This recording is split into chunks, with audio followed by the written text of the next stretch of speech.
Bonjour à toutes et à tous et bienvenue sur ce live Curo Tour. Nous sommes en direct du carrefour du Carré Sénart. Merci, du carrefour Carré Sénart.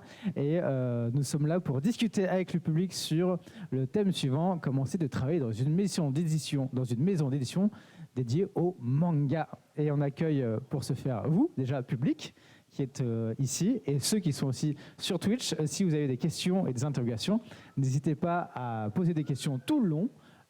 C'est pas parce qu'ils sont là pour vous présenter leur métier que vous n'avez pas des questions, parce que moi j'en ai, mais c'est mieux que les questions viennent de vous. Donc on va faire un peu comme ça.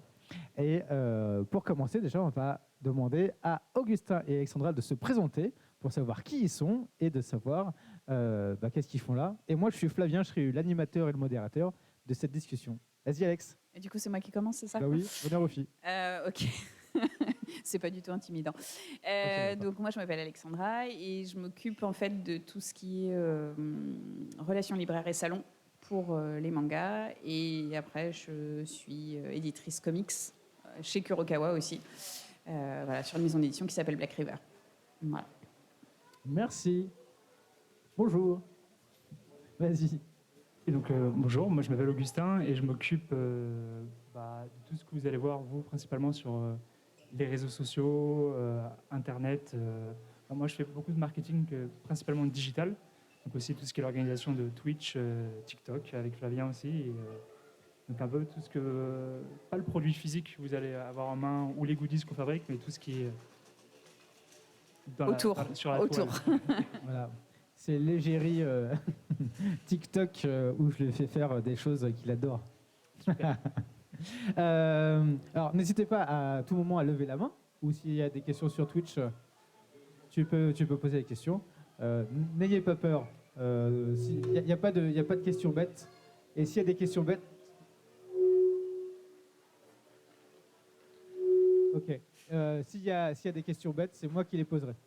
Voilà. Donc, n'hésitez vraiment pas à poser des questions. S'il y a pas de... Ouais, vas-y. Attends, on va te passer un micro. C'est quoi globalement le parcours pour devenir éditeur pour une maison d'édition de manga ou de comics? Flavien, tu vas te prendre les pieds si tu continues. Oui, alors, il y a des parcours un peu classiques et j'en fais pas partie du tout, donc je suis désolée. Non, en général, il y a des voies classiques sur tout ce qui est master d'édition, ceux qui ont fait des licences de japonais aussi beaucoup, enfin voilà, un peu toutes ces voies-là qui permettent d'arriver dans le monde de l'édition sur la partie édito pure. Après, il y a tout ce qui est métier périphérique, comme Augustin, qui fait tout ce qui est com digital, marketing et autres. Ça, c'est d'autres voies un peu différentes. Et moi qui du coup fais un peu de l'édito et un peu des relations libraires, des salons et donc qui fait un peu du périphérique, j'ai rien fait de tout ça. Moi j'ai fait une terminale littéraire et j'ai fini en école de commerce et après je me suis dit tiens il y a de la lumière, j'aime bien l'édition, je vais y aller et j'adore le manga donc petit à petit voilà il y a d'autres manières d'y arriver, ce qui est plutôt rassurant en soi au final. Et toi c'est pareil, c'est quoi ton parcours, Augustin? Parce que c'est pareil, je crois que tu n'as rien à voir aussi. Non, j'ai rien à voir. Mais après, moi, je fais vraiment purement du marketing digital chez Kuro. Je ne touche pas à l'édition. Et moi aussi, j'ai fait une école de commerce avec un master en digital business, qui veut tout et rien dire, hein, franchement. Et j'étais consultant en transformation numérique avant. Donc, et après, je me suis retrouvé chez Editis, qui est notre maison mère chez Kurokawa. Et je me suis retrouvé après... aller chez Kuro parce que j'ai toujours aimé le manga et je me suis dit allier plaisir et travail, pourquoi pas, et donc voilà. En vérité, à partir du moment où on a commencé à faire des stages dans l'édition, en général c'est un peu comme ça surtout qu'on arrive à y rester.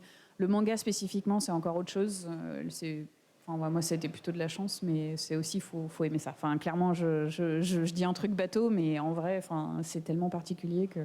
Faut être assez passionné quand même. C'est aussi pas mal de contacts, de réseaux, de voir aussi dans les salons et de faire des études. Ça peut être en fonction aussi de ce que tu veux, de ce qui est possible de faire, quoi.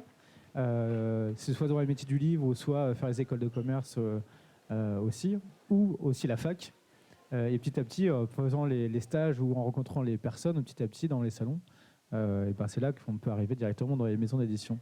Oui, puis en plus, après, ce qu'il faut savoir, c'est que c'est un tout petit milieu, que ce soit le manga de manière générale ou même l'édition. À partir du moment où on fait quelques salons, on connaît vite un peu tout le monde, en fait. C'est toujours un peu les mêmes têtes. S'il y a d'autres questions, je prends aussi. Hein. Il y a pas de... Je continue. Ouais. Ok. Mais du coup, là, donc toi, tu es arrivé de l'école de commerce et toi, tu es arrivé de l'école de commerce aussi, les deux. Il y avait la passion qui était là, mais tu aurais pu aller ailleurs que le manga. Est-ce que c'est vraiment la passion qui t'a amené au manga? Un peu des deux, en fait. La maison d'édition dans laquelle j'étais rentrée, c'était Univers Poche, et à la base, je ne faisais que les salons du livre. Donc pendant plus de 10 ans, j'en ai fait 60 par an, quasiment 70 par an, des salons, dont des salons manga. Et c'était de loin les plus fun, les plus drôles, les plus lourds à organiser aussi, mais vraiment de loin les plus intéressants à faire. Et du coup, petit à petit, moi, je me suis orientée par passion vers le manga, ouais, carrément. Même question.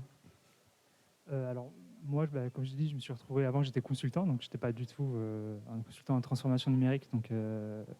Et après, je me suis retrouvé donc, chez Editis pour travailler sur le site où on retrouve aussi la page Kurokawa qui s'appelle lisez.com. J'ai oublié, oui, .com. Ouais, c'est ça. Et ça me plaisait pas trop parce que ça ressemblait beaucoup à mon métier de consultant, la mission que j'avais là-bas. Et puis j'ai vu qu'il y avait une opportunité au sein de la boîte pour rentrer chez Kuro. Et comme je lisais déjà des mangas et regardais des animés depuis un moment, et puis je voulais vraiment changer de m'aiguiller vers autre part, et je suis rentré là, puis voilà, maintenant je m'éclate à faire ce que je fais, et c'est tout bénef. Et à se déguiser toute la journée. Oui, aussi, pour TikTok. Pour TikTok. D'ailleurs, c'était quoi votre première lecture? Qu'est-ce qui vous a intéressé dans le manga au préalable? Avant de dire, ah tiens, je vais travailler dans le manga. Je sais pas, moi, mon premier contact, c'était pas avec le manga, je pense que c'était quand je regardais Club Dorothée, avec Dragon Ball et Sailor Moon et tout ça. Puis après, j'étais gamin, donc tu regardes la télé, c'est plus simple. Et puis après, j'ai commencé à m'intéresser à l'œuvre papier. Et je sais pas, c'est vraiment venu de ça, parce que c'était quand même une culture qui était assez différente, enfin des codes différents, surtout au niveau du code de lecture. Puis il y avait tous les mangas qui pouvaient se prêter durant la cour de récré. Et c'est comme ça, moi, que je me suis retrouvé à toucher au manga, en fait. Puisqu'on m'a fait découvrir l'intérêt plutôt que j'ai pas développé l'intérêt tout seul. Mais c'est vrai que j'ai commencé avec au Club Dorothée, hein, c'était avec Dragon Ball, tout ça. Donc ouais, c'était à travers ça. Alors, est-ce que vous savez ce que c'est le Club Dorothée? Oui, ça va. Non. Alors. Waouh. Ah oui, non, je demande. Bah oui, attends, là on commence à arriver.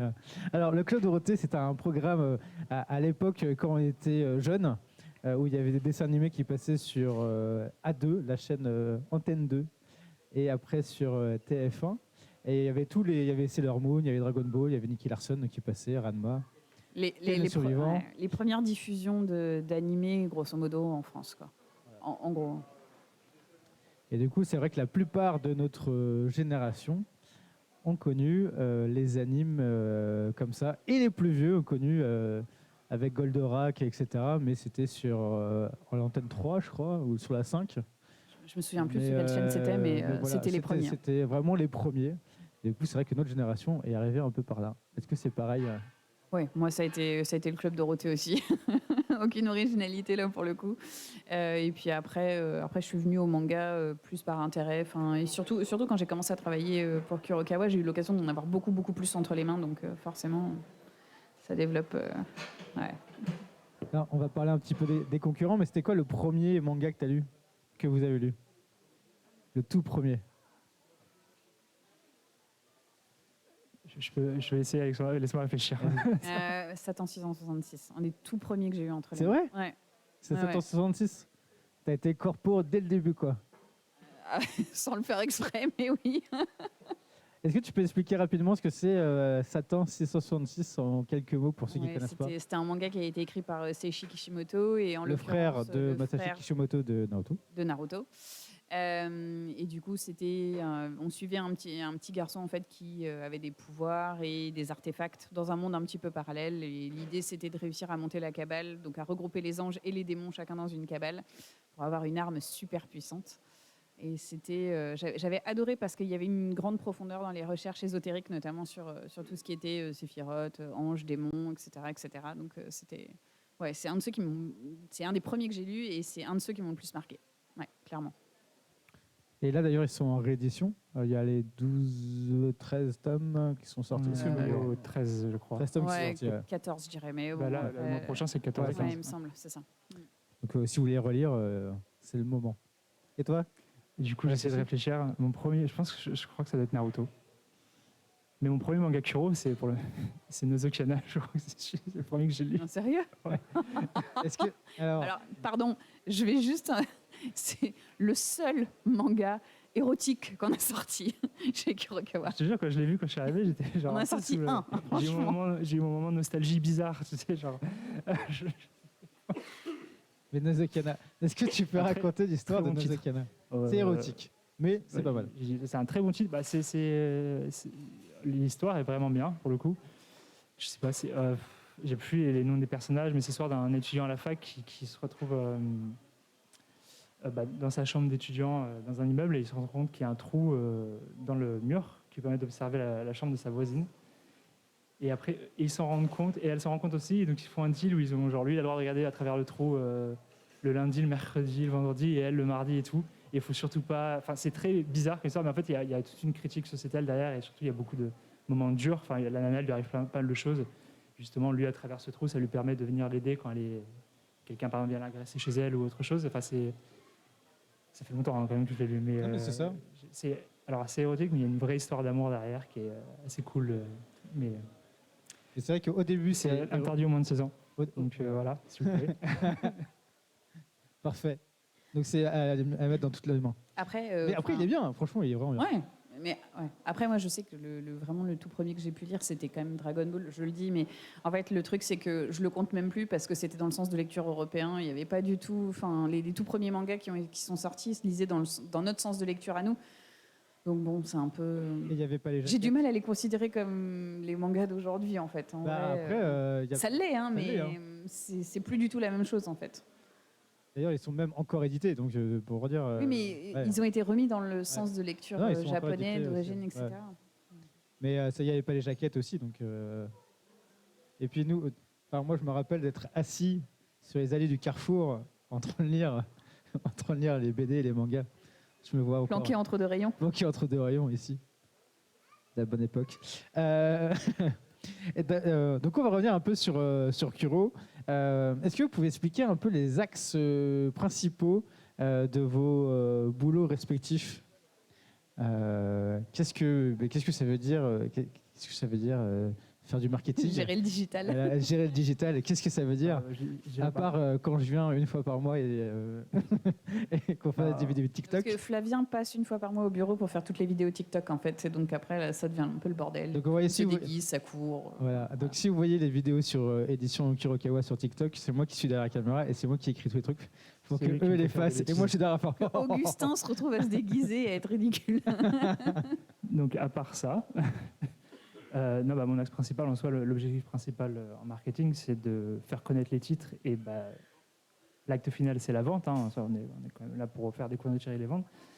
Et c'est la communication. En plus, on a aussi un département de communication, mais qui est aussi beaucoup axé sur le professionnel. Et moi, c'est vraiment la communication B2C, donc vers vous directement. Donc tout ce que je peux faire, c'est le résultat que vous allez voir si vous allez voir une pub en allant sur des sites comme Manga News, Nautiljon, les pubs que vous voyez sur Instagram quand on sponsorise des choses, tous nos posts, tout ce qui va être aussi des influenceurs qui peuvent parler de nos titres, où je mobilise des influenceurs à travers différents contacts et je leur demande s'ils peuvent être intéressés de parler de ces titres-là ou non.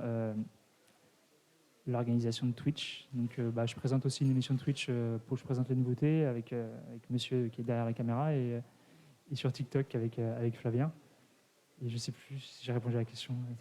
Oui, mais ouais. Et après, oui, c'est tout ce qui est la définition de stratégie digitale, la stratégie marketing. Alors après, j'ai pas trop le droit de parler de tout, mais donc c'est voir un an à l'avance par rapport au titre qu'on a prévu de sortir, qu'est-ce qu'on va faire, comment on va répartir nos actions, qu'est-ce qui semble le plus adapté à tel titre, quel canal de communication. Est-ce que si on veut faire par exemple, on fait parfois un truc qui s'appelle de l'échantillonnage. On va mettre un extrait du manga dans des magazines. Quel type de magazine on va viser pour tel ou tel titre? Parce qu'ils n'ont pas forcément l'audience dont on a besoin. Enfin, c'est juste, c'est très, c'est un peu du travail dans l'ombre parce que vous ne vous rendez pas compte quand vous avez le produit final. Parce que moi, je ne m'occupe pas de tout ça, mais voilà. Il y a une question. Ah, justement, il y a une question assez pertinente dans le chat à ton intention, Augustin. C'est une question qui te demande comment ça se passe quand tu as une idée de promotion marketing par rapport au droit avec les Japonais pour pouvoir la réaliser.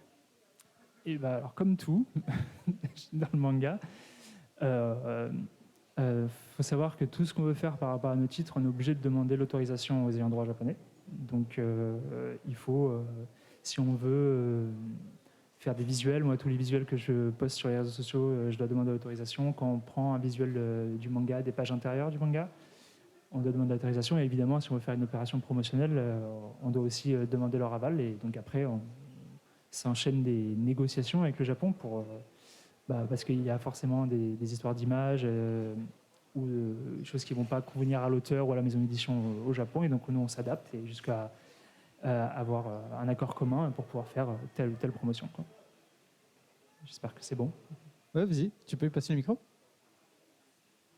Du coup, j'ai une question. Ça prend à peu près combien de temps de délai pour un nouveau titre, globalement ? Pour sortir le titre ou Oui, voilà. En fait, ça dépend un peu. Enfin, entre le moment où on le signe et le moment où on le sort. Le moment où vous avez l'idée même, peut-être ? Alors, pour acheter un manga en lui-même ou tu parles des animations pour Augustin ? Parce que le manga en lui-même, quand on l'achète, entre le moment où on achète les droits et le moment où on va le publier, il peut s'écouler entre 6 mois et 1 an selon les plannings qu'on va avoir. Donc ça, c'est un truc à part. Après, si tu me parles de combien de temps il nous faut pour, par exemple, avoir des validations sur des visuels qu'Augustin va vouloir utiliser sur Internet, etc., ça peut être 2 semaines et parfois, si c'est plus long, ça peut être 1 mois et demi. Oui, ou beaucoup plus en fonction du projet. Tout dépend de... J'ai parlé des projets simples. Hein. Oui, je ne vais pas aller plus loin. Tout dépend de la taille du projet. Et, en général, je dirais, moi, en moyenne, je prévois mes histoires en moyenne 3-4 mois à l'avance, à chaque fois. Ça va sortir. 3-4 mois à l'avance ? Ouais, environ. Parce qu'en fait, il faut compter la partie déjà création du visuel. Après, il y a la partie validation. Il faut prévoir une partie échange, négociation sur les modifications et autres. Donc, je vois assez large à chaque fois. Puis parfois, on est en retard aussi, donc il faut faire avec. Mais voilà. Est-ce qu'à chaque retour, dès que tu fais un truc, est-ce que tu dois refaire valider à chaque fois ? Ou tu as quand même la main libre sur certains trucs ? Excuse-moi, j'ai pas entendu avec. Est-ce que tu as la main libre ? Est-ce qu'à chaque retour, tu fais à chaque fois tu te demandes la validation au Japon ou des fois tu peux à chaque fois que j'ai un retour du Japon, il faut que je le renvoie pour qu'il me le valide. Donc c'est toujours des allers-retours jusqu'à que j'ai le go, et à partir du moment où j'ai le go, c'est bon. J'aime bien les têtes genre what ? Oui, c'est ça. Ça peut vraiment prendre énormément. Surtout, ça peut être sur les goodies qu'on fait aussi. Les visuels utilisés sur les stands au salon, les relations libraires quand on bosse avec un libraire et qu'on veut faire un marque-page, juste un marque-page. Et en fait, quand tu demandes une appro, il faut donner le visuel, expliquer d'où il a été extrait, pourquoi est-ce qu'on l'utilise, en combien d'exemplaires on va le faire, avec quelle librairie on bosse, combien de temps ça va durer, etc. etc. Où est-ce que ça va être diffusé ? C'est ultra encadré. Alors, je vais prendre derrière, mais oui, après tu prends la question. Je vais prendre juste la question qui est derrière avant. Vas-y. Alors, on a une autre question intéressante pour rester un petit peu dans l'univers Japon. C'est comment sont sélectionnées les licences du coup japonaises pour qu'elles nous arrivent ici en France ? Ça, c'est le travail de Grégoire Hello, en fait. C'est notre directeur de collection. C'est lui qui s'occupe de ça. Donc, il fait ses sélections. Il va beaucoup lire et beaucoup se renseigner, en fait, sur tout ce qui est publié au Japon. Notamment, en fait, alors, je ne sais pas si vous savez, mais tous les mangas au Japon sont prépubliés dans des magazines par chapitre. Et donc, on arrive parfois à les lire comme ça, un petit peu en amont. Et ensuite, en fonction de ce qu'il voit et de ce qui lui plaît, et des échanges qu'il peut avoir avec les maisons d'édition japonaises également sur... le futur des tomes qu'il a déjà lus, le futur de l'histoire qu'il a déjà commencé à lire, il va après négocier avec le Japon pour acheter les droits.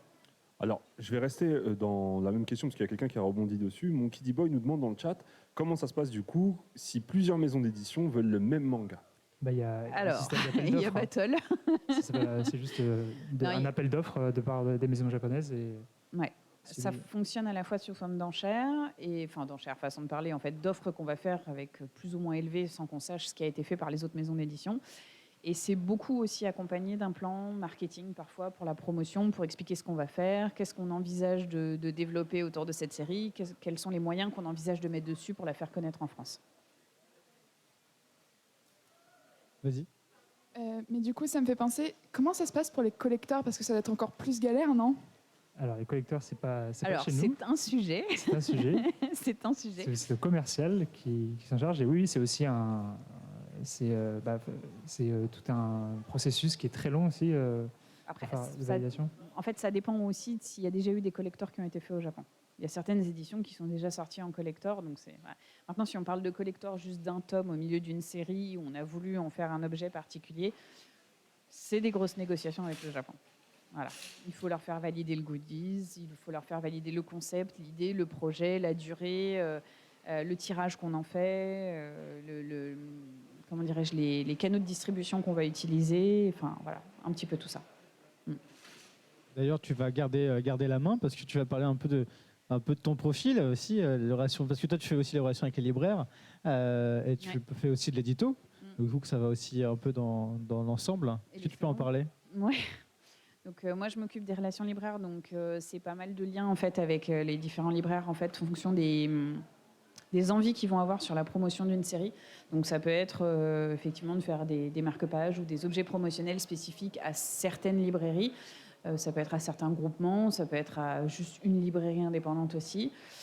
Et puis d'un autre côté, et leur faire découvrir aussi les mangas en avant-première quand on fait des épreuves. Ça arrive rarement, mais on en fait quand même quelques-unes. Donc ça, c'est aussi moi qui gère, en partie, avec notre diffuseur, Interforum. Et puis, je m'occupe des salons. Donc je vais m'occuper de Japan Expo, je vais m'occuper de Montreuil, où Kurokawa a un stand, enfin voilà, des différents salons manga sur lesquels on peut être présent et où je vais travailler pour avoir un stand, un libraire, des visuels, des goodies spécifiques, enfin voilà, un petit peu tout ça. Et oui, après il y a l'édito. Qu'est-ce que ça veut dire? Du coup, un petit peu d'édito manga, mais puis surtout de l'édito comics maintenant, mais voilà, choisir les textes, envoyer en traduction. Vérifier que les intégrations de la traduction soient correctes une fois qu'on a effacé en fait tout ce qui est texte japonais, parce qu'il faut aussi effacer tout ce qui est onomatopée, etc. Enfin, voilà, et réintégrer des onomatopées qui soient compréhensibles pour tout le monde et pas juste des idéogrammes. Voilà. Et puis, enfin voilà, faire tout le suivi de la production, et les argus, tout ça. Une partie du travail. Oui, parce que on va un petit peu aller sur l'adaptation et l'édito, parce qu'en fait, tout ce que vous lisez est quand même adapté et traduit, et même les autopées, même les petites cases, même des petits trucs, pour que ce soit le plus compréhensible de tous. Il y a un vrai travail d'adaptation. Oui, on a des gens qui en fait récupèrent le matériel d'origine du Japon, qui s'emploient à effacer l'intégralité des bulles et l'intégralité des onomatopées pour que tout soit intégré correctement. Et après à replacer le texte en français. Sachant qu'il y a quand même un gros travail de redimensionnement, puisque le japonais ne se lit pas de la même manière que le français, donc il y a pas mal d'adaptations à faire. Ouais, il y a derrière toi. Et est-ce que Kurokawa va aussi aller voir du côté des manhwas coréens ou chinois, par exemple? Je vous laisse répondre. Alors, Kurokawa elle-même, non, mais on a une petite sœur qui s'appelle Kotun, qui est notre maison de webtoon maintenant, en fait, et dont le premier titre est sorti jeudi dernier, qui s'appelle Let's Play, et qui est disponible dans les rayons. je reste en personnage. Donc oui, donc on va s'occuper donc de tout ce qui est le webtoon en général via Kotun, cette maison d'édition petite sœur de Kurokawa. C'est pas uniquement du coréen en l'occurrence, le webtoon. C'est un petit peu plus large, mais effectivement on aura des webtoons coréens. Par exemple, le premier titre est un titre, l'autrice est américaine. Je crois. Ouais, c'est ça. Ouais. Donc, c'est vraiment après le webtoon, ça englobe tellement de possibilités. Et puis c'est assez récent. Enfin, la transposition du webtoon sur le papier est quand même assez récente, en tout cas. Oui, parce que C'est un marché qui est en plein développement pour l'instant. Qui est fait pour Internet à la base. À la base. C'est quand même du scroll en vertical, donc il y a tout un travail pour l'adapter sur du papier derrière. Et là, le travail d'adaptation est beaucoup plus grand. Du coup, il faut remettre les bulles pour que ce soit lisible dans le.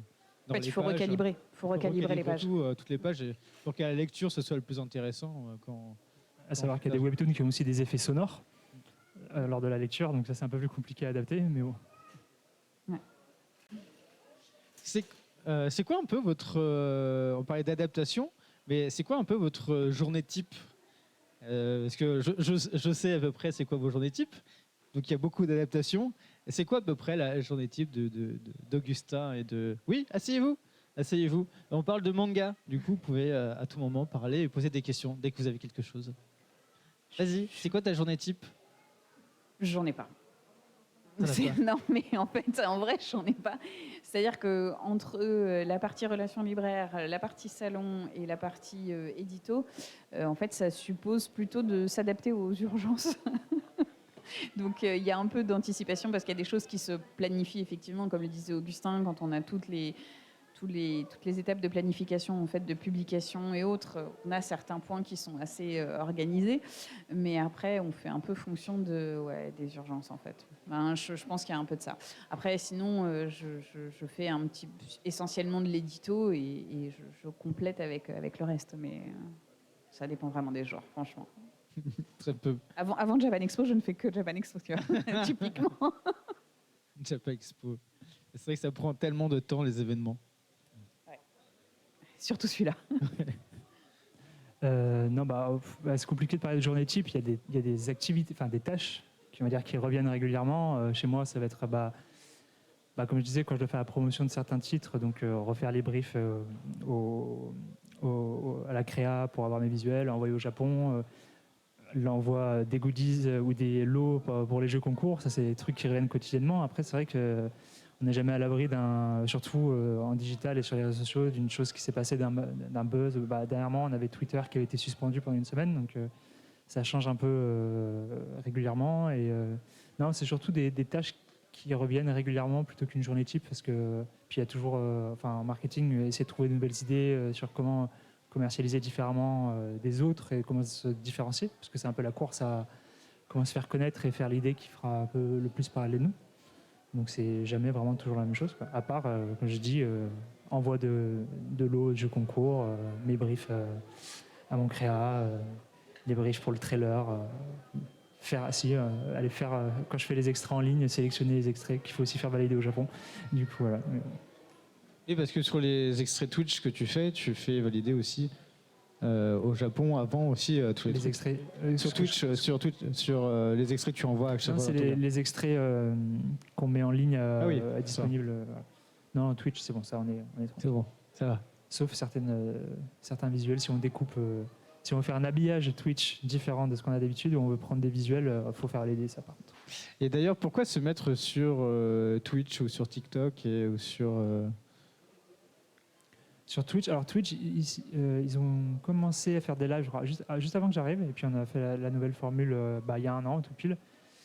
Twitch, on s'est mis sur Twitch parce que pour moi c'est une plateforme, c'est une nouvelle façon. Il y a un contact direct avec l'audience quand même qui est assez intéressant. Enfin, moi, quand je fais des lives sur les nouveautés, je trouve ça assez cool d'avoir un retour direct sur les annonces qu'on fait. Et puis pour moi, c'est vraiment un moyen de communication qualitatif où on a toujours les mêmes habitués qui reviennent et on peut faire nos annonces. Je sais pas, juste ce contact direct avec l'audience que j'ai pas forcément via les réseaux, à part avec les commentaires ou autres, mais il y a juste aussi le plaisir de faire une émission assez propre. On introduit nos nouveaux titres et on voulait aussi faire des émissions autour du manga plutôt que juste parler de nos mangas et donc autour de sujets comme on fait avec l'influenceuse Mademoiselle Soso en fin de mois à chaque fois.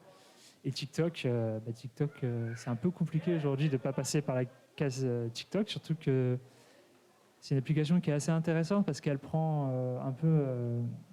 son fonctionnement, c'est un peu l'inverse de ce qu'on connaît par exemple via Instagram, où Instagram vous montre ce que vous suivez et TikTok va vous montrer ce qu'il pense qui pourrait vous intéresser. En fait, à la base, quand tu vas sur TikTok, on ne te montre pas le contenu des comptes que tu suis, mais les contenus que l'algorithme pense que tu pourrais suivre. Et donc, par exemple, le nombre d'abonnés importe peu sur TikTok. Ce qui est important, c'est le contenu qu'on va faire et les vues qu'on va en faire. Et je trouve qu'il y a... Et puis, il y a surtout, enfin, on se marre bien, tu vois, quand même, genre quand on fait du TikTok.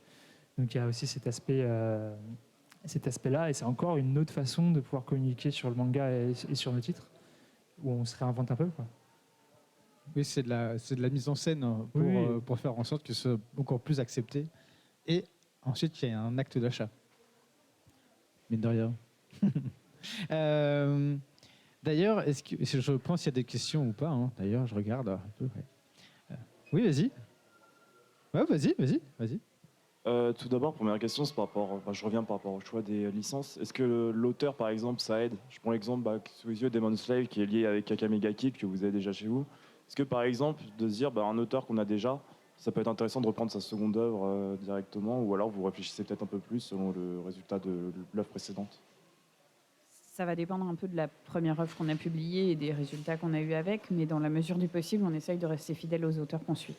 Parce qu'après, c'est aussi des auteurs qu'on construit dans notre catalogue et sur lesquels on va essayer de continuer à attirer l'attention. Donc, c'est quand même plus intéressant de continuer à le publier et d'entretenir une relation directe avec son œuvre de manière générale. Oui, c'est sûr.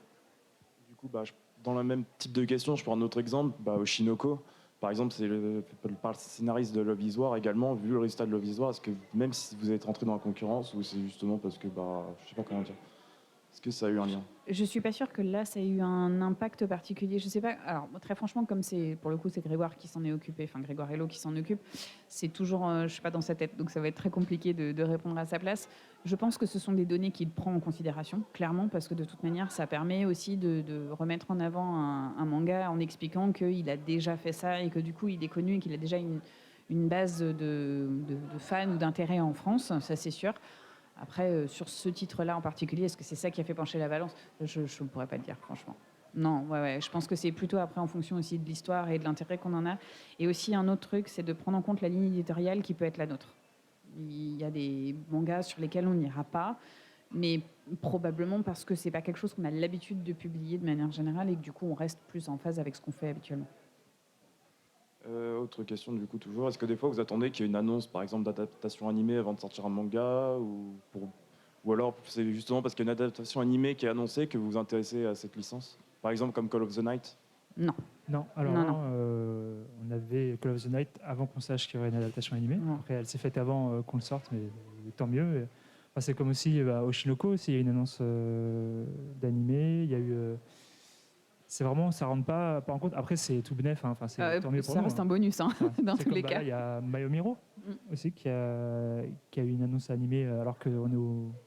Ça fait longtemps qu'on le publie. 16e, ça fait longtemps, ouais. Tout à fait. Donc non, ça rentre pas en compte, mais on est content. On est très content. On est content quand c'est le cas. Du coup, dernière question, c'est quoi les prochains collecteurs prévus chez Kurokawa? C'est un mot. Alors, il y a One Punch Man qui arrive le mois 18, fin novembre. C'est bien, le public est plus au courant que nous. non, mais parce que bien. Je crois que c'est ça. C'est pour novembre. J'avais annoncé en début de mois qu'il y aurait. Alors, j'ai pas d'infos encore sur ce que ça va être, mais il y a un collector pour le tome 6 de Shinoko. Et je crois que c'est tout ce que j'ai le droit de dire. Ouais, parce qu'en fait, le vrai souci, c'est même pas forcément qu'on n'est pas au courant, c'est qu'on bosse déjà sur les collecteurs qu'on va faire plus tard, d'ici 6-8 mois, quelque chose comme ça, plus les collecteurs qu'on fait là. Donc du coup, on mélange un peu nous à force de bosser dessus. Mais en l'occurrence, ce dont on veut parler, c'est cela, effectivement. Vas-y. Je vais juste rebondir sur la question du monsieur, parce qu'on nous demande dans le chat si effectivement, lorsqu'un animé arrive issu d'une licence que vous avez, est-ce que ça booste vos ventes ou pas? Ça dépend du succès de l'animé, hein, mais pour prendre l'exemple Spy Family, on a clairement vu une hausse des ventes des premiers tomes, en tout cas avec l'arrivée. Je sais pas si on l'a vu aussi, c'était sur Slime, me semble-t-il. Moi, quand je me réincarne en Slime, et il me semble qu'on l'avait vu aussi sur One Punch Man en fonction des 2 saisons qu'il y avait eu, parce que alors je sais plus exactement quels sont les tomes, mais je me souviens que la première saison s'arrêtait au tome 8. Au tome 8, et donc on avait revu un pic après au tome 9 quand il y avait eu la 2e saison qui était sortie. Mais en tout Ah cas, ouais, le tout gros à fait. pic qu'on a vu, c'est sur Spy. Ouais. C'était, après, tout dépend de l'animé, hein, mais quand ça a du succès, généralement, les gens n'ont pas la patience de connaître la suite, et donc forcément, ils vont s'attaquer au manga, et nous, on est là, du coup. Tout à l'heure, on parlait de l'inédito. Est-ce qu'il y a une sorte de savoir-faire Kuro? Donc, pour la ligne édito, Ouais. Oh, le SOS. pardon.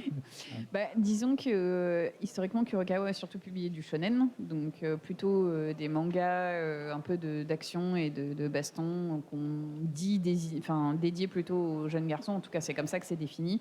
Mais après, il y a eu d'autres évolutions. On a fait pas mal de seinen aussi, comme Vinland Saga, qui sont des titres qui sont travaillés et qui tendent un peu vers la BD franco-belge, où le dessin est vraiment extrêmement travaillé et très très différent de ce qu'on peut avoir habituellement dans le shonen.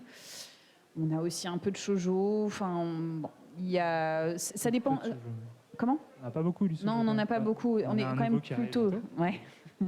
Non, on est plutôt à faire du shonen et du seinen grosso modo, mais après ça nous empêche pas d'aller vers d'autres pistes quand il y a vraiment le manga qui s'y prête et qui nous paraît vraiment adapté, quoi. C'était pour rebondir un peu à ta question Comme sur Nozokiana. Nozokiana. Pour rebondir un peu sur ta question sur Oshinoko. Je le sens. Sur Oshinoko, ça peut être aussi un coup de cœur qui peut arriver, qui peut rentrer dans cette ligne-là. Et vu qu'ils savent le travailler, ça va être plus facile de le porter. Et on revient sur les appels d'offres avec les offres marketing qui sont derrière. Il y a aussi le succès que le titre a au Japon qui rentre en compte, hein. Après, il y a aussi le fait qu'il y a des choses qui marchent au Japon qui ne marcheront pas chez nous. Donc il y a tous ces facteurs à prendre en compte et à étudier. Il y a des spécificités liées au marché local. Enfin, le marché français n'est pas le même que le marché du Japon, même si je crois que le marché français, c'est le deuxième marché du manga dans le monde, après le Japon. Donc ça reste quand même un marché énorme. En plus, il y a des titres, par exemple, chez Kurokawa, il y a des titres très longs, comme Hajime no Ippo, qui sont des titres fleuves. Donc au moment que tu achètes, tu te dis « Ah, il y a 100 tomes. Ah, bon. » Donc tu ne sais pas trop non plus dans quoi tu peux t'embarquer quand il y a des choses qui arrivent comme ça, sur centaines de tomes. C'est des cas un peu particuliers quand même. C'est un cas particulier, mais c'est vrai que de temps en temps, ça peut être la surprise, et la bonne surprise aussi. Ouais, il y a une question là. Pour les premières éditions des tomes de FMA, sous la jaquette, il y avait des petites histoires sur les couvertures. C'était comme ça dans les éditions japonaises, ou ça a été rajouté par Kurokawa? On rajoute rien. Enfin, on va pas rajouter sur la jaquette des éléments de ce genre. Donc, je pense que ça devait être déjà présent sur les jaquettes d'origine. Mais après, je n'ai pas plus d'informations que ça, mais je pense que c'était déjà sur les titres d'origine. Tu parles des 4 cases, c'est ça? C'était des petites histoires qu'on retrouvait. Oui, c'est ça, ils faisaient des petites histoires 4 cases sur les couvertures. Parce qu'il y a eu pendant un temps aussi, il y a eu des bonus. Il y avait eu une insertion de mini cahiers tout petits sur 2 tomes. Je crois que c'était le tome 7 et le tome... Je me souviens plus duquel.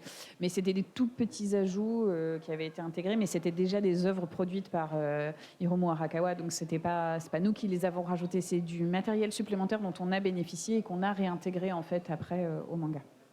Et qui ont été validés. Et qui ont été validés, surtout. Surtout. D'ailleurs, en parlant de ça, est-ce que le fait de travailler dans une maison d'édition de manga, ça vous fait plus lire de manga ou moins lire de manga? Beaucoup plus lire. On va pas se mentir, il y a un accès qui est quand même plus facile déjà au titre. Et puis en fait, le fait de bosser dans le milieu, il faut lire, il faut connaître, voir ce qui se fait aussi chez les concurrents. Et juste aussi, il y a un plaisir c'est du boulot. Enfin.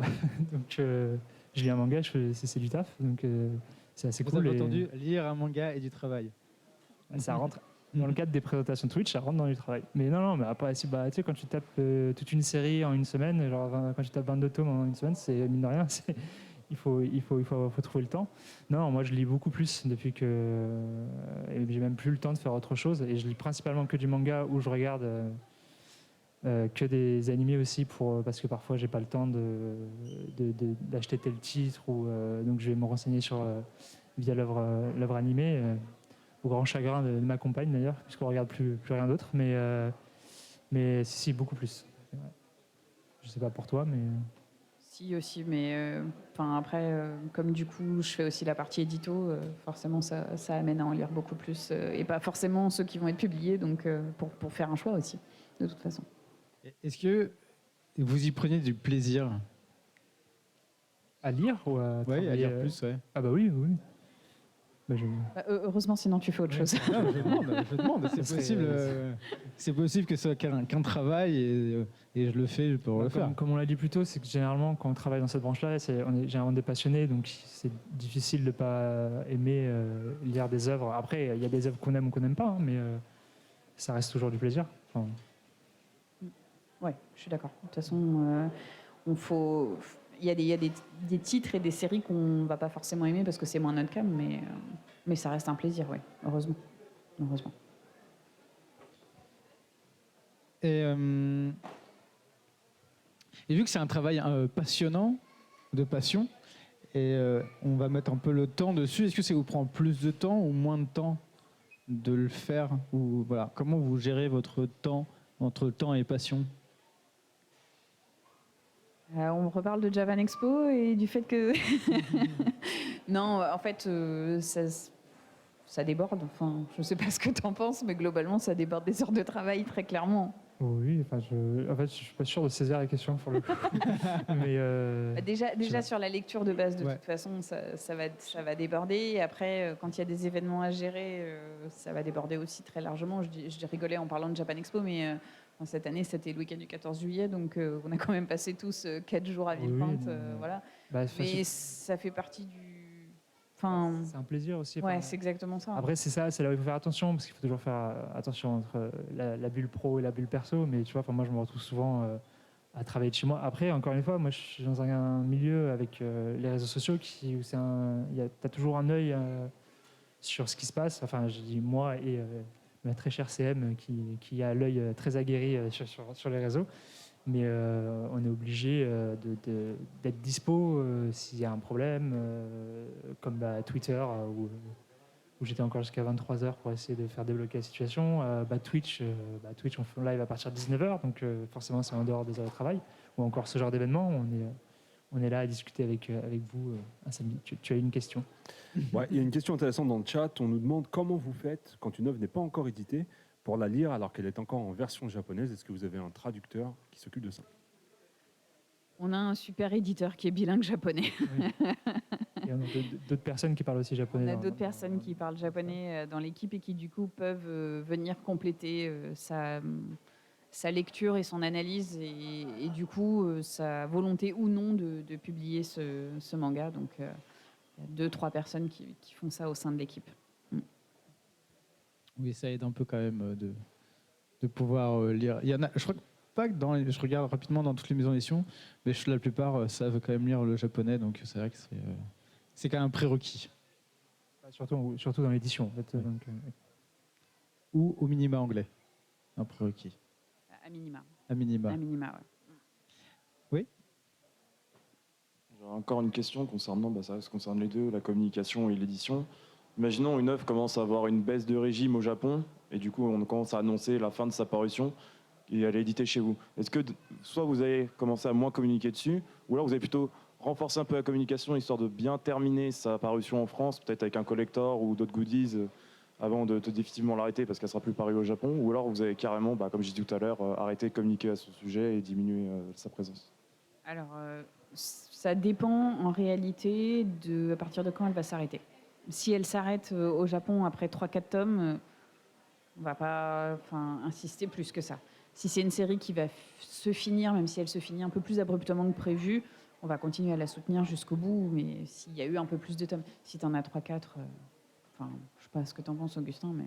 Oui, je sais pas, moi, l'exemple que j'ai en tête qui s'est fini récemment, c'est Sentia Show, qui s'est fini en août, et pour le dernier tome, j'avais fait des habillages sur les réseaux, j'avais organisé un jeu concours pour booster, justement, et puis il y a aussi un côté qui intéresse un peu le public, de savoir que l'œuvre est finie, donc on sait sur combien de tomes on s'engage, et donc... je crois que j'ai fait un jeu concours où je faisais gagner l'intégralité de l'œuvre, justement, et à faire valider encore une fois par le Japon. Mais oui, généralement, on essaye d'accompagner quand... c'est vrai que si ça s'arrête au bout de 3 tomes, déjà, on a déjà fait de la communication généralement à la sortie du premier tome, donc ça fait un peu tôt pour relancer, mais si c'est sur une dizaine de tomes, oui, on essaye de finir. De toute façon, on n'arrête jamais de communiquer, on n'arrête jamais de série en cours, tant que ça ne s'arrête pas au Japon de base.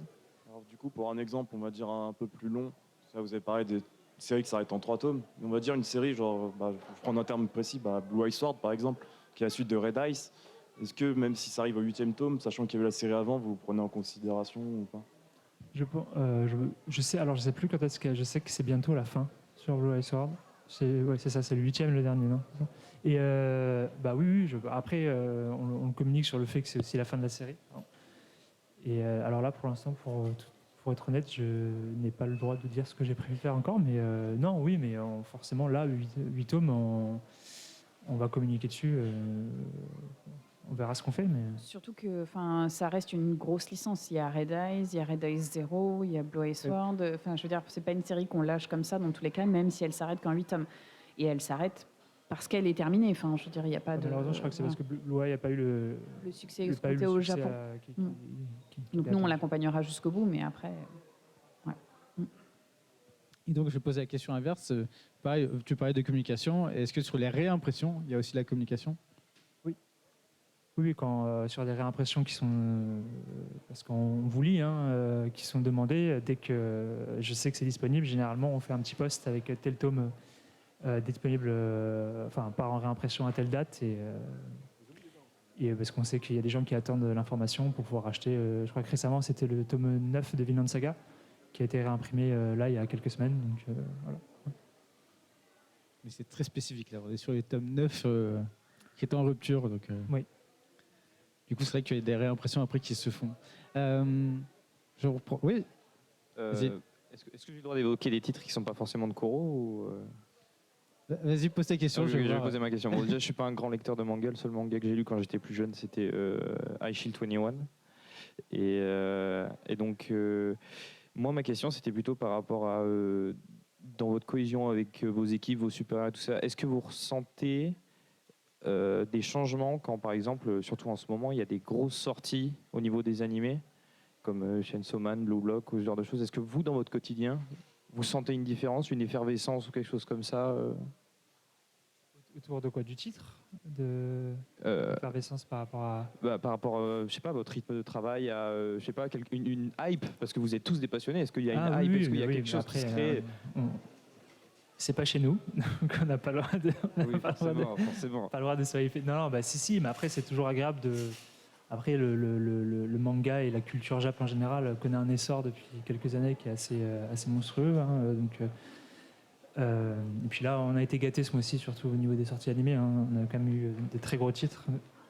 Donc oui, moi personnellement ça me hype, donc je ne parlerai pas pour les autres, mais. De toute façon, il y a un peu un effet un peu boule de neige, c'est-à-dire que même si les titres sortent chez les concurrents et chez les copains, ça aide en fait tout le marché. C'est qu'en fait tout le monde prend aussi d'un coup, parce que les gens vont dire tiens, je connais ce Chainsaw Man, du coup tu peux faire ça, tu peux regarder ça, et du coup petit à petit ça fait un effet boule de neige et en fait tout le marché augmente. De toute façon, on l'a vu aussi avec le pass culture et aussi pendant sur le Covid, c'est tout le marché du manga qui a pris plus 40%. Et quand on voit que la deuxième, après Astérix, la deuxième vente, on est sur One Piece, c'est quand même énorme, quoi. Oui, donc, et Spy est quand même dans les troisièmes, de temps en temps quand il monte, il est en premier. C'est quand même très fort. Je sais plus, pendant l'animé, le cours 1 de Spy, je crois qu'on était dans les premiers livres tout confondus. Ouais, je crois que c'était toute catégorie. C'est toujours cool de voir une effet. Et puis c'est comme une culture qu'on essaye de c'est gratifiant en tant que maison d'édition parce qu'on a travaillé dessus et qu'on s'est démené aussi pour porter la série. Et c'est gratifiant en tant que fan de la culture en elle-même de pouvoir après le partager, en discuter. Entre nous, c'est une chose, mais on est tous passionnés, donc de toute façon, voilà. Mais avec d'autres personnes qui sont peut-être moins portées sur ce genre de choses et qui vont connaître, qui en auront entendu parler, avec qui du coup on peut aborder la question. Merci, donc ça allait aussi, c'était totalement pertinent. Parce que de toute façon, on s'entraide tous, donc c'était beaucoup plus simple pour nous, quoi. Je regarde. Est-ce que je peux poser une question? Non. Est-ce qu'il y a des questions dans le chat? Non, pas de questions Il y avait une question, mais plus d'ordre personnel, dans le sens où quel est votre coup de cœur à vous, vraiment ce que le titre Kurokawa que vous portez dans votre cœur? Il va dire Nozokiana. Non, mais j'hésite. Je pense que je dirais Vinland Saga. Moi. Ah, t'allais pas dire Slime. Comment dit tu viens Vinland de Saga, mettre trop le tard. doute. Trop tard, t'as dit Vinland Saga en premier. Moi, je valide. Écoute, il y en a plusieurs, mais je vais partir sur Vinland. Ouais. C'est pas très sympa de nous demander de choisir, en fait. C'est coup de cœur. Euh, Après, ça peut être le livre que je lis avant de m'endormir. Tu vois, là, je suis en train de lire Bloodlad en ce moment et j'aime beaucoup aussi. Donc, C'est trop bien, Bloodlad. après, je tombe amoureux d'un titre. Je suis pas très fidèle, je change assez rapidement. Et Bloodlad, je l'adore. L'auteur, il est trop bien. Il est trop bien. Satan. Je suis désolée, moi, Satan. Satan et Slime. Ouais. Slime. Ouais, Slime, j'ai vraiment beaucoup aimé. Et FMA. Et après, j'arrête, sinon j'ai toutes les... Et Solitaire. Et Spy. Solitaire. Et ouais, c'est ça. Slime. Non, Satan et... Ouais. Slime. Et si on sort d'un baccalauréat et qu'on veut postuler dans une maison d'édition, qu'est-ce qu'on peut prétendre faire Sorti du baccalauréat. sorti du baccalauréat? Ça sera peut-être un peu compliqué. Enfin, je sais pas exactement, mais à mon sens, ce sera plus après quelques années d'études quand même. D'accord. Donc il faut Je certainement- pense qu'il y a moyen de faire quelque chose après, mais c'est clairement pas les profils qu'on a nous en permanence. Hein. Bah, je réponds- Apprentissage. Ouais, l'apprentissage. Là, Apprentissage. je réponds un peu sur la connaissance globale du monde de l'édition. Mais souvent, c'est 2 ans ou 3 ans, soit un DUT ou soit un BTS, ou en minima une licence, en faisant un stage dans une maison d'édition. Maison d'édition ou dans le sens large du terme. Hein. Oui, bah, pour le Et, plus simple, c'est de... et après, petit à petit, mais ouais, il y a quand même au moins 2 ans, études confondues, toutes études confondues, hein, pour qu'il y ait quand même un minimum requis. On a une autre question de Cubette83 qui nous demande est-ce que ça vous arrive de faire un brainstorming avec d'autres maisons d'édition pour trouver des solutions collectives, par exemple les problèmes liés à l'impression et au papier durant la crise actuelle et qui nous est passée. Alors, je pense pas qu'il y ait ce genre de rassemblement parce qu'en fait, chacun fonctionne avec son propre fournisseur, ses propres imprimeurs. Donc, je pense que peut-être pas à ce niveau-là. Mais il y a un regroupement des éditeurs manga au sein du SNE qui forme un groupe manga sur lesquels, effectivement, toutes ces problématiques-là sont abordées. Il y a quand même des Alors, recherches. attends, SNE, Société Oui, pardon. Nationale. Syndicat national de l'édition, qui regroupe en fait tous les représentants des maisons d'édition, et ça inclut un groupe manga dans lequel effectivement ils peuvent aborder ce genre de questions. Oui, tu avais une question. C'était pour revenir sur les diplômes. Vous avez dit c'était par rapport au bac+2, c'est bien ça?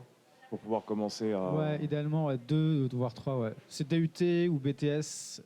Et après, idéalement, c'est quand je vois dans le marché du manga, c'est du manga et de l'édition en global. Hein. Je parle pas que du manga, c'est souvent ça. Ouais.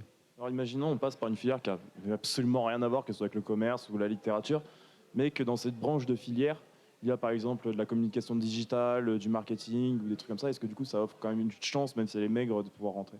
Bah oui. Oui, bah, on suit la preuve, Voilà, hein. Augustin. Donc, bah après, de toute façon, il y a un moment, à partir, tout dépend de ton expérience, de ce que tu as pu faire avant. Et puis il y a aussi d'autres choses qui peuvent rentrer en compte pour moi. C'est les langues que tu parles, si tu parles anglais, si même tu parles japonais. Donc après, c'est pas non plus. Moi, je pense que c'est peut-être plus au niveau de l'édition, que c'est un peu plus compliqué. Moi, je suis en marketing, donc c'est plus. Il faut être passionné par le manga, mais après, le marketing, c'est quelque chose. Bon, après, on vend un manga différemment qu'on vend un Marc Lévy ou autre chose, hein, mais je veux dire, moi, j'en suis la preuve qu'il n'y a pas besoin de venir d'un truc spécialisé pour rentrer dans une maison d'édition. C'est peut-être l'édito en fait qui est peut-être un peu plus complexe. Ouais. Mais bon, moi qui en ai jamais fait, j'y suis arrivée quand même aussi. Donc, Parce que par exemple, je me prends comme exemple, mais je sors d'une filière STAPS, donc voilà, on est quand même et voilà, un virage un peu à 350 degrés, on va dire. Mais j'ai du marketing, j'ai des choses comme ça dans mon diplôme, mais c'est vrai que je voulais savoir du coup si ça pouvait rentrer en compte pour une postulation. je vois pas pourquoi ça pourrait pas. Après, je pense qu'il faut avoir un minimum de comment dirais-je, d'expérience, de stage ou avec le milieu pour vraiment s'en rendre compte, je pense. Est-ce qu'il n'y a pas de... En fait, dans les maisons d'édition, on parlait beaucoup d'édito et ça, mais il y a aussi l'événementiel, il y a la logistique, il y a tellement de métiers dans une maison d'édition, donc il y a tellement de voies pour entrer dans une maison d'édition. Justement, Flavien, je rebondis là-dessus parce qu'on a une question sur la partie pôle commercial. Est-ce que vous avez des commerciaux purs qui vont démarcher par exemple des libraires ou ce genre de choses-là pour pouvoir les comptabiliser dans le réseau de distribution? Paul ? Oui. Alors, en fait, nos livres sont diffusés et distribués par un diffuseur, nous qui s'appelle Interforum. Et donc, eux, ils ont toute une équipe de commerciaux qui vont démarcher les libraires et enfin, toutes les grandes surfaces qui vont disposer d'un rayon livre, enfin librairie, pour effectivement parler de nos livres. Et après, nous, en interne, au sein de notre maison d'édition, on a des commerciaux qui font le lien justement avec Interforum, etc. Donc oui, effectivement, dans les deux cas, et côté Interforum et côté chez nous. Est-ce qu'il y a d'autres questions? Je pense qu'on arrive à la fin de ce live et en même temps de cette rencontre avec vous. Merci, on va arriver à la fin. Merci à vous de nous avoir écoutés. Merci beaucoup. Merci à toi Alex, merci à Flavien. toi Augustin. De rien, et merci à vous. Il n'y avait pas des cadeaux à faire gagner? Il y a des cadeaux, on va les distribuer, hein, parce qu'il normalement il y a un quiz, mais il y a des cadeaux. Ils sont 5 sous pile. Ils sont 5 tout pile, il y a 5 cadeaux, on va vous les distribuer. Tac, si vous avez des petits sacs à l'intérieur, tiens, vas-y, prends. Alors, à l'intérieur, il y a, je ne sais pas ce qu'il y a, mais vous allez le découvrir, chacun, chacune. Sac fourni par le service commercial. C'est ça, tu peux le... De Kurokawa. Et entre-temps, je vais dire un grand merci à nos viewers, à vous aussi, et merci au Carrefour Carré Sénart de nous avoir accueillis. Il y aura un prochain Curo Fan Tour qui sera communiqué très prochainement. Vous pourrez voir aussi un live d'un autre lieu. Et entre-temps, il y aura aussi... On a déjà communiqué ? Le 19 novembre au Alpha BD de Nice. Au 19 novembre au Alpha BD de Nice. Du coup, on pourra se retrouver pour d'autres discussions, rencontres, cadeaux aussi. Et entre-temps, il y a aussi... vous pouvez retrouver sur Twitch Augustin. Le 8 novembre. Oui, le 8 novembre prochain. Le 8 novembre prochain. Nos vidéos sur Instagram et sur TikTok, édition Kurokawa, où on se marre bien, il y a des trucs assez sympas. Merci encore à vous et à bientôt. Au revoir. Merci. Merci pour Bon tout. week-end. Au revoir.